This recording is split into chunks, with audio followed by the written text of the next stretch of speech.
Hello everyone. Environmental studies में आज हम यूनिट 9 के क्वेश्चन आंसर करेंगे। चैप्टर का नाम है इन्वायरमेंटल पॉल्यूशन एंड हज़ार्ड। इसके लेक्चर मैं पहले ही अपलोड कर चुकी हूँ। आज हम सिर्फ क्वेश्चंस देखेंगे। तो सबसे पहला क्वेश्चन है, pollutant is best defined as, और आपके ऑप्शन है the agent that contaminates the air component, the agent that contaminates the water component, the agent that contaminates the land component और the agent that contaminates the environmental component। सो इन चारों में से सबसे best answer आपको कौन सा दिख रहा है? आई होप आप सभी के आंसर डी होंगे। ये हमारे यूनिट 9 के सबसे स्टार्टिंग में ही दिया हुआ है। यहाँ पे आप देख सकते हो व्हाट इज़ पॉल्यूशन में the agent that contaminates the environmental component is called the pollutant.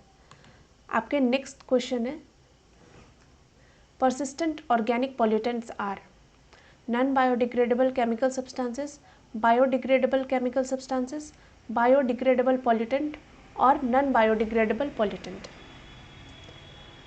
सही आंसर है non-biodegradable chemical substances, जो कि यहाँ पे मेंशन है।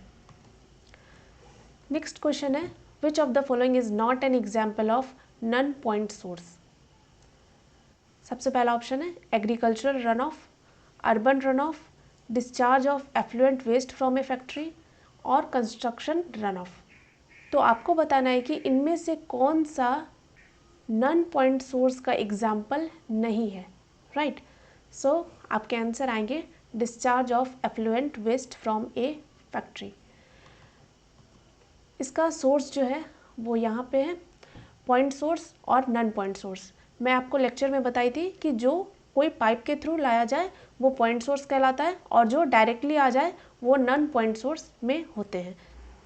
तो यहाँ पे मेंशन किए हुए हमारे तीनों ही ऑप्शन डायरेक्ट डिस्चार्ज हो रहे हैं और ये पाइप के थ्रू आ रहा है, इसीलिए ये पॉइंट सोर्स है, तो ये एग्जाम्पल नहीं होगा नॉन पॉइंट सोर्स का। नेक्स्ट क्वेश्चन है, what are the sources of carbon dioxide? Fossil fuel combustion, metabolic activity, both A and B और none of the above. I hope आपके answer both A and B होंगे। यहाँ पे book में ये mention है sources of pollutants में। तो जैसे ही आप बुक खोलोगे आपको इंडोर एंड आउटडोर पॉल्यूटेंट्स में कार्बन डाइऑक्साइड दिया होगा जिसमें सोर्सेज मेंशन है। आई होप आप ये सारे आंसर कर पा रहे होगे। नेक्स्ट क्वेश्चन है, plastics are dash type of pollutants.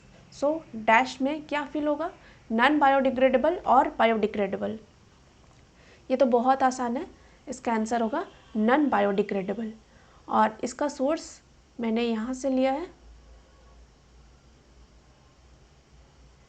Plastics also fall in the same category. कौन सा कैटेगरी है? Non biodegradable pollutants. Next question है, which among the following is not a primary pollutant. तो इनमें से कौन सा प्राइमरी पॉल्यूटेंट नहीं है? Carbon dioxide, sulphur dioxide, sulphur trioxide और ऑल ऑफ द अबव। सही आंसर होगा सल्फर ट्राइऑक्साइड। ये प्राइमरी पॉल्यूटेंट ना होके सेकेंडरी पॉल्यूटेंट है और इसका सोर्स है टाइप्स ऑफ एयर पॉल्यूटेंट में आपको दिया होगा natural pollutant, primary pollutant and the next one is secondary pollutant. यहाँ पे आपको ये नाम दिए हुए हैं। नेक्स्ट क्वेश्चन है हमारा, what are the sources of chlorofluorocarbons? Aerosol spray, foam, refrigeration, all of the above. And the right answer is all of the above. इसका भी बुक में अच्छे तरीके से मेंशन किया हुआ है। जब आप यहाँ पे सारे पॉल्यूटेंट्स पढ़ोगे तो यहाँ पे आगे आके मेंशन किया हुआ है क्लोरोफ्लोरोकार्बन और यहाँ पे आपको सोर्सेज देखने को मिलेंगे। नेक्स्ट है, व्हेन डज एटमॉस्फेरिक और टेम्परेचर इन्वर्जन अकर? और ये सारे आपके ऑप्शन हैं, पढ़ लो आप अच्छे से। जब आप पढ़ोगे तो आंसर आपका आएगा when a stable layer of warmer air lies above the cooler air. इसका सोर्स आप देख लो, तो यहाँ पे ये दिया हुआ है एटमॉस्फेरिक और temperature inversion occurs when a stable layer of warmer air lies above the cooler air और यहाँ पे आपको डायग्राम के थ्रू समझाया गया है। मैंने अपने लेक्चर में भी आपको अच्छे से समझाई थी। तो ये आंसर हो गया। नेक्स्ट क्वेश्चन है हमारा, which of the following is not correctly match. आपको बताना है कि कौन सा करेक्ट मैच नहीं है। Natural pollutant, volatile organic compounds from plants. Next है photochemical oxidant, oxides of nitrogen and hydrocarbons. Next है एसिड प्रिसिपिटेशन, नेचुरल एक्टिविटीज़। और Bhopal gas tragedy, methyl isocyanate. I hope आपके आंसर आएंगे एसिड प्रिसिपिटेशन। ये natural activity नहीं है। Acid precipitation basically आप समझ लो एसिड रेन टाइप्स, ये एंथ्रोपोजेनिक एक्टिविटी है, यानी कि ह्यूमन इंड्यूस्ड, जो मैनमेड एक्टिविटीज़ कह सकते हैं हम, वही है एसिड प्रिसिपिटेशन। ये नेचुरल एक्टिविटीज़ नहीं है। और ये मैंने आपको आपके SAQ से दिए थे। यहाँ पे आपको दिया हुआ रहता है ना असेसमेंट के लिए, यहाँ पर से मैंने ये क्वेश्चंस लिए हैं। नेक्स्ट क्वेश्चन है which one is not a water quality parameters. इनमें से वाटर क्वालिटी को मापने का पैरामीटर कौन सा नहीं है, नॉट है। First one is dissolve oxygen, next biological oxygen demand, total dissolve solid, none of the above. So right answer है नन ऑफ द अबव, यानी कि ये तीनों ही जो है वो वाटर क्वालिटी पैरामीटर्स है। हम इन तीनों के मदद से वाटर क्वालिटी को माप सकते हैं। आप यहाँ आगे जाओगे तो आपको दिखेगा वाटर क्वालिटी को मेज़र करने का तरीका। यहाँ पे है वाटर क्वालिटी पैरामीटर्स, तो dissolve oxygen, biological oxygen demand, chemical oxygen demand, most probable number, total dissolve solid, ये सारे ही हमारे वाटर क्वालिटी पैरामीटर्स हैं। यानी कि ये सारे पैरामीटर से हम वाटर के क्वालिटी को असेस करते हैं। नेक्स्ट है dash is a measure of oxygen used by bacteria to decompose the organic matter.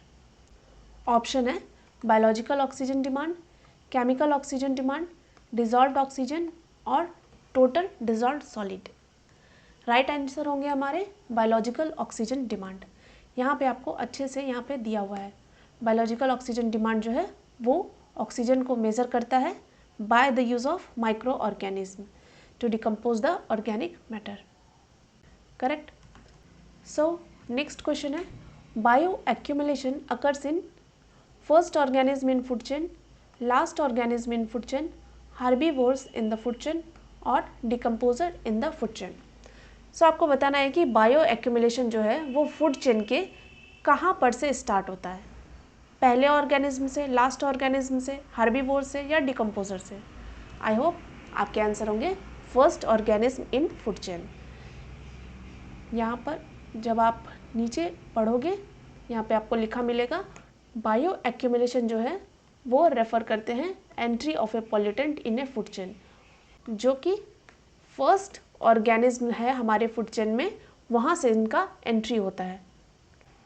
और सिमिलर टर्म है हमारे बायो मैग्निफिकेशन, जिसके बारे में मैंने लेक्चर में बताया है। तो ये सारे क्वेश्चन थे हमारे यूनिट 9 के।